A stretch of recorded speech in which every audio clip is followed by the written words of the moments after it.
Breaking news on NBC 26 Live at 6. A federal judge orders the release of Brendan Dassey, but the state is trying to keep him behind bars. If he's let out of prison, the convicted murderer would be supervised by the U.S. Probation Office and would have to follow certain rules. You remember a jury convicted Dassey and his uncle Stephen Avery of the 2005 murder of Teresa Halbach.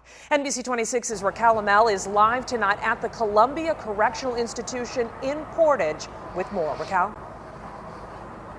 Well, Stacey, that decision comes after a federal judge ruled back in August that Dassey be released from prison after 90 days pending his appeal. Now, that's the state then tried to stop that decision from happening, but today the federal judge ruling in Dassey's favor again, trying to get him out of prison here. Now, in a 17-page document released today, Magistrate William Duffin orders that Dassey's let out of prison, but he has to follow certain rules. First off, Dassey would be supervised by the U.S. Probation Office and work with a social worker upon his release.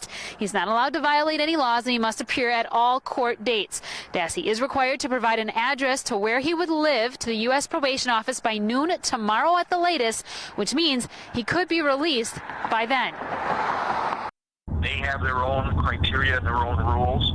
They want to make sure that his residence is appropriate, and they have the right to impose other restrictions and conditions.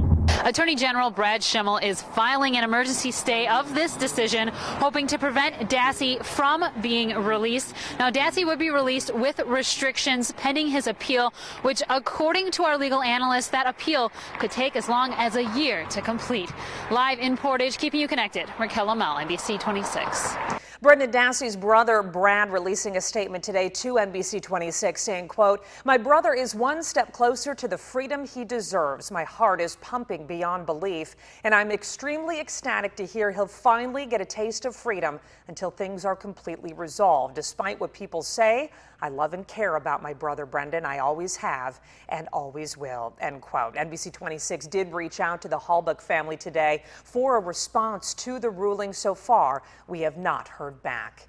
And for the latest on this case, go to NBC26.com. You can also view our archive footage by clicking on the News tab and selecting Avery Uncut.